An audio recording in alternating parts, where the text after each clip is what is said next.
Hai teman-teman, Assalamualaikum warahmatullahi wabarakatuh. Kembali lagi dengan aku di channel YouTube aku tentunya. Simak video yang akan aku bahas hari ini ya.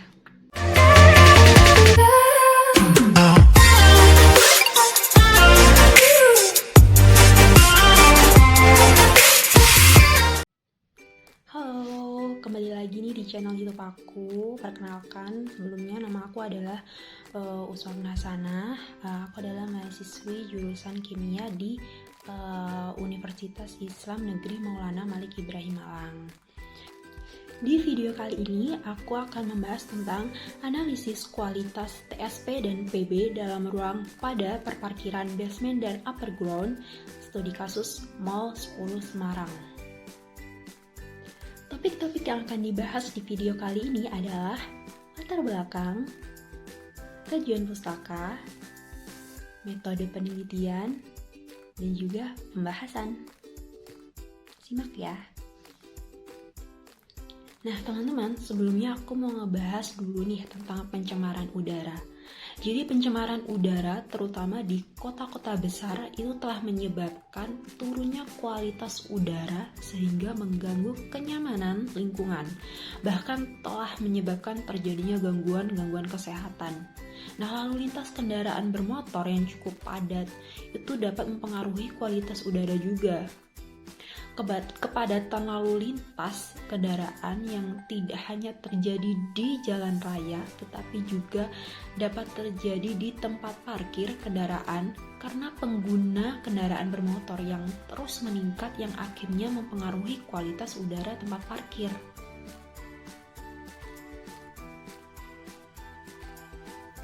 Penelitian pemantauan kualitas udara dalam ruang dengan studi kasus Mall 10 Semarang ini bertujuan untuk menganalisa kualitas udara dalam ruang yang mencakup parameter debu TSP dan timbal PB, serta menganalisa dampak paparan kedua parameter tersebut terhadap petugas parkir dan petugas keamanan yang memiliki wilayah kerja di sekitar areal. Lokasi penelitian ini yaitu berada di areal perparkiran Mall 10 Semarang serta dibagi menjadi dua yaitu berada di pintu keluar tiketing dan lobi pada basement dan pintu masuk tiketing dan kantor manajemen office di lantai 4. Pemilihan lokasi sampling ini dikarenakan kedua titik ini merupakan lokasi di mana banyak karyawan yang berlalu lalang dan dikhawatirkan adanya dampak dari debu yang ada di ruang parkir mempengaruhi kesehatan para karyawan mal tersebut. Penelitian ini dilakukan dalam skala lapangan dengan parameter yang diuji meliputi pengukuran konsentrasi debu atau TSP serta kadar timbal yang terkandung di dalamnya dan temperatur. Parameter tersebut digunakan untuk dibandingkan dengan baku mutu sehingga dapat dilihat pengaruhnya terhadap kesehatan pekerja Mall 10 Semarang seperti petugas parkir dan satpam. Kepadatan lalu lintas kendaraan tidak hanya terjadi di jalan raya, tetapi juga dapat terjadi di tempat parkir kendaraan, karena pengguna kendaraan bermotor yang terus meningkat yang akhirnya mempengaruhi kualitas udara tempat parkir. Polusi udara yang terjadi di dalam ruang berasal dari kendaraan bermotor yang menghasilkan partikulat dan masih banyaknya kendaraan bermotor yang menggunakan bahan bakar bertimbal. Emisi PB dari pembakaran mesin menyebabkan jumlah PB udara dari asap buangan kendaraan meningkat sesuai meningkatnya jumlah kendaraan. Partikulat adalah bentuk dari padatan atau cairan dengan ukuran molekul tunggal yang lebih besar dari 0,02 mikromili tetapi lebih kecil dari 500 mikromili yang tersuspensi di atmosfer dalam keadaan normal. Partikulat dapat berupa asap, debu, dan uap yang dapat tinggal di atmosfer dalam waktu yang lama. Metode penelitian ini dibagi menjadi dua variabel bebas yaitu jumlah kendaraan, suhu, dan kelembaban, sedangkan variabel terikatnya adalah konsentrasi debu TSP dan timbal. Sedangkan untuk variabel bebas usia pekerja, gaya hidup, dan kesehatan pekerja, variabel terikatnya adalah dampak konsentrasi TSP dan PB terhadap kesehatan pekerja. Sedangkan untuk prosedur sampling PB sesuai dengan SNI 197119,4 2005, cara uji kadar timbal PB dengan metode dekstruksi basa menggunakan spektrofotometer serapan atom. Reaksi yang digunakan pada metode ini yaitu HNO3 yang berfungsi untuk memutus ikatan senyawa kompleks organologam. Reaksi yang terjadi antara logam PB dengan HNO3 adalah sebagai berikut. Di sini aku juga mau ngasih tahu ada 5 sumber pencemaran di dalam ruangan. Yang pertama adalah pencemaran dari alat-alat di dalam gedung seperti asap rokok, pestisida, bahan-bahan pembersih ruangan. Yang kedua, pencemaran di luar gedung itu meliputi masuknya gas buangan kendaraan bermotor, gas dari cerobong asap atau dapur yang terletak di dekat gedung, di mana kesemuanya dapat terjadi akibat penempatan lokasi lubang udara yang tidak tepat. Yang ketiga, pencemaran akibat bahan bangunan itu meliputi pencemaran formaldehid, lem, asbes, fiberglass, dan bahan-bahan lain yang merupakan komponen pembentuk gedung tersebut.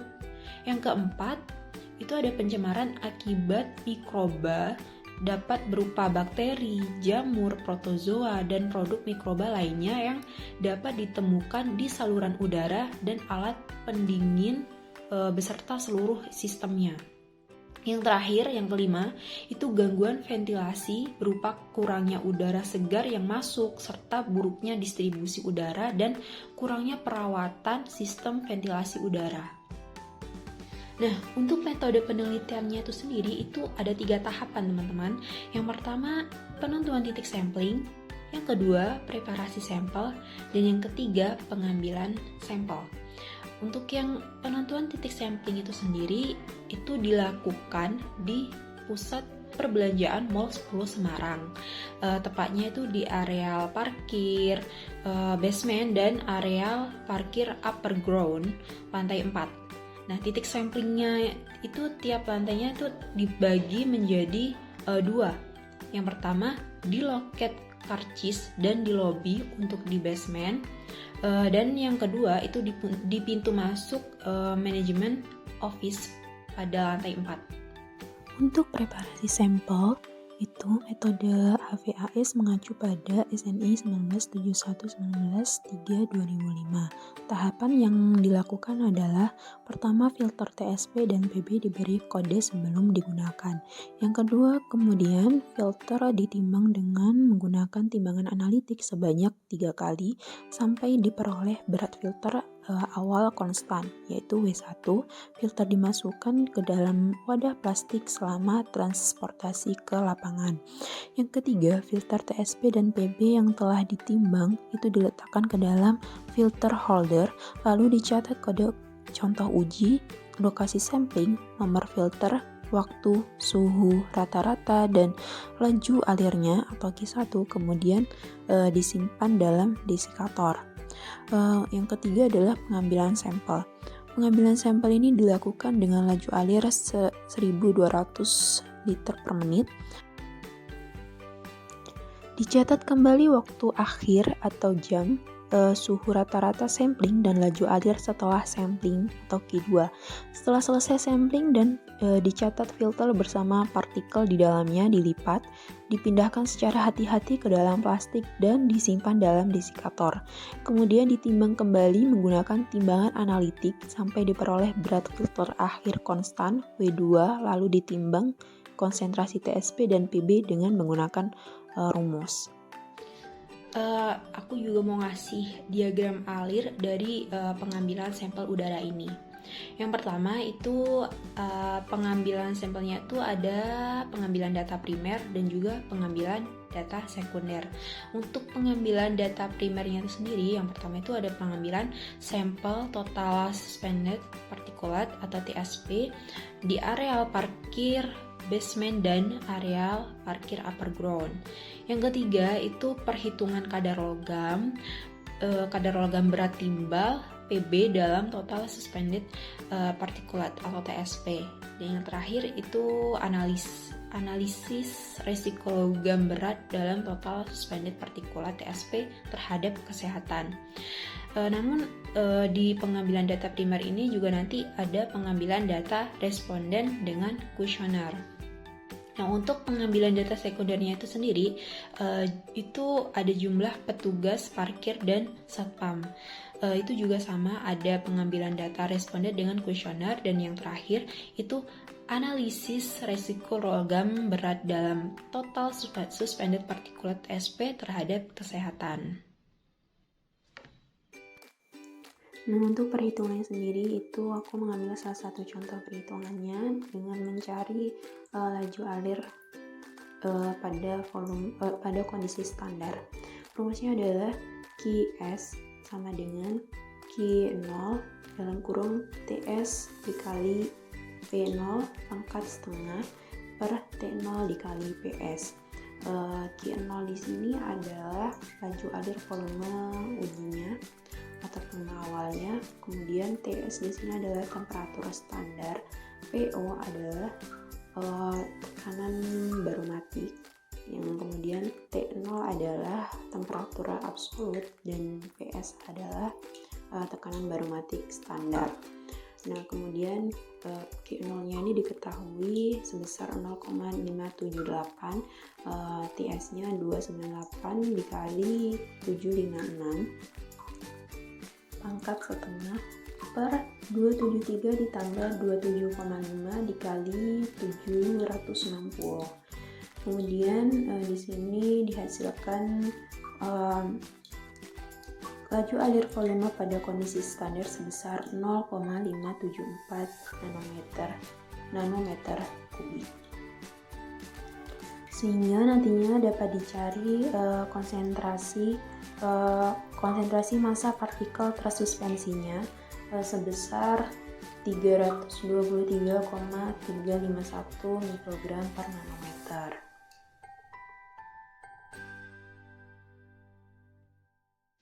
Nah, teman-teman, untuk hasil analisa konsentrasi debu TSP itu sendiri nantinya akan ada 2 tabel pada pengukuran konsentrasi debu di udara pada areal perparkiran basement dan upper ground lantai 4 yang dilakukan selama kurang lebih 24 jam dengan alat medium volume air sampler dan kertas saring atau filter. Nah, untuk hasil pengukuran selama sampling akan dianalisa di laboratorium lingkungan, program studi teknik lingkungan, sehingga menghasilkan konsentrasi partikel debu TSP. Nah, nantinya akan dihasilkan grafik konsentrasi debu TSP di lokasi basement dan upper ground pada saat weekdays dan weekend. Nah, jika dilihat dari grafik konsentrasi debu TSP, bahwa ke-16 sampel debu yang diambil itu terdapat 3 sampel yang tidak memenuhi standar baku mutu, yaitu 230 mikrogram per meter kubik. Nah, hasil konsentrasi tertinggi itu sebesar 323,351 mikrogram per meter kubik yang terukur pada saat titik penelitian itu terletak di loket parkir basement. Kemudian diikuti dengan angka 317,344 mikrogram per meter kubik dan 304,578 mikrogram per meter kubik yang letak titik samplingnya itu berada di lobi basement. Sementara untuk konsentrasi debu TSP yang terukur di upper ground itu memiliki konsentrasi tertinggi sebesar 208,340 mikrogram per meter kubik yang titik samplingnya berada di loket parkir lantai 4. Nah, jadi teman-teman, hal ini tuh bisa terjadi karena di hari-hari tersebut itu merupakan hari di mana jumlah pengunjung itu lebih banyak daripada hari-hari biasanya. Begitu pula dengan jumlah kendaraan yang masuk, ini mengakibatkan selain asap kendaraan dapat juga berasal dari debu yang terbawa kendaraan dari luar mall. Terus konsentrasi yang terlalu tinggi di basement juga diakibatkan karena kurang maksimalnya sirkulasi udara yang masuk dan keluar basement. Dan untuk kuesionernya sendiri itu akan dihasilkan grafik frekuensi data diri pekerja. Nah, dari grafik itu dapat diambil beberapa kesimpulan bahwa dalam hal usia, sebagian pekerja di Mall 10 Semarang itu berusia antara 21 sampai 30 tahun sebesar 74,2%, dan usia 15 sampai 20 tahun itu sebesar 21%. Dan yang terakhir, persentase terkecil itu berusia lebih dari 30 tahun, yaitu sebesar 4,8%. Selanjutnya untuk grafik frekuensi persepsi pekerja. Nah, dari sini itu bisa kita ambil beberapa kesimpulan juga, yaitu persepsi pekerja tentang kualitas udara di sekitar mereka itu sebagian besar merasa buruk sebesar 62,9%, tidak tahu sebesar 19,4%, sedang sebesar 17,7%, dan baik sebesar 0%.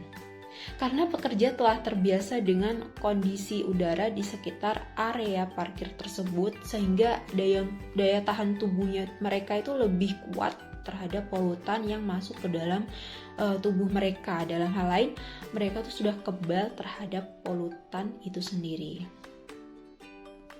Nah, jadi teman-teman, dalam hal kualitas udara yang berada di ruang parkir, itu 67,7% pekerja merasa terganggu akibat asap kendaraan, 16,1% akibat bau yang masuk ke dalam kategori lainnya, dan 13% itu akibat debu, dan 33,2% itu menjawab tidak tahu. Dan sebanyak 43,6% responden itu beranggapan bahwa polusi udara paling mengganggu itu dirasakan pada waktu siang hari, pada jam 11 sampai jam 2. Nah, 25,8% itu menjawab sore hari, sekitar jam 3 sampai jam 6. Dan 27,4% itu menjawab malam hari, sekitar jam 6 sampai jam 7. Sedangkan 33,2%-nya itu menjawab pagi, kurang dari jam 10. Hal ini dipengaruhi oleh panas sinar matahari, sehingga tingkat penguapan yang tinggi dan suhu yang tinggi ini membuat mereka merasa tidak nyaman untuk bekerja. Namun dalam hal pengetahuan tentang bahaya timbal, sebesar 29% responden itu tidak mengetahui bahaya tersebut. Untuk 27,4%-nya itu tahu dan sedikit tahu tentang bahaya timbal, sedangkan 16,1%-nya itu menjawab pernah dengar tapi lupa. Hal ini mungkin karena latar belakang pendidikannya, pendidikan pekerja yang rendah, atau mungkin karena faktor lainnya. Untuk mereka yang mengetahui bahaya timbal itu dapat berhati-hati dalam menjaga kesehatan masing-masing dan yang berhubungan dengan polutan udara, khususnya timbal. Sedangkan yang merasa tidak tahu, maka mereka akan merasa kurang peduli terhadap kondisi kesehatan tubuh mereka. Nah, jadi teman-teman, pekerja yang bekerja di parkir basement itu berpendapat bahwa kualitas udara itu di dalam ruang parkir itu buruk yang disebabkan oleh asap kendaraan dan dirasakan paling mengganggu itu pada siang hari. Nah, jadi teman-teman, mungkin itu saja yang bisa aku bahas di video kali ini. Semoga setelah kalian menonton video ini, kalian lebih mengerti dan lebih peduli lagi dengan kesehatan lingkungan dan kesehatan tubuh kalian. Jangan lupa untuk terus menggunakan masker, meskipun sudah tidak ada himbauan lagi menggunakan masker ya, tapi tetap jaga kesehatan, karena kita nggak tahu di sekitar kita itu sebenarnya banyak bakteri atau virus-virus yang kita nggak bisa lihat. Semangat terus untuk menghadapi hari-hari kalian. Thank you for watching.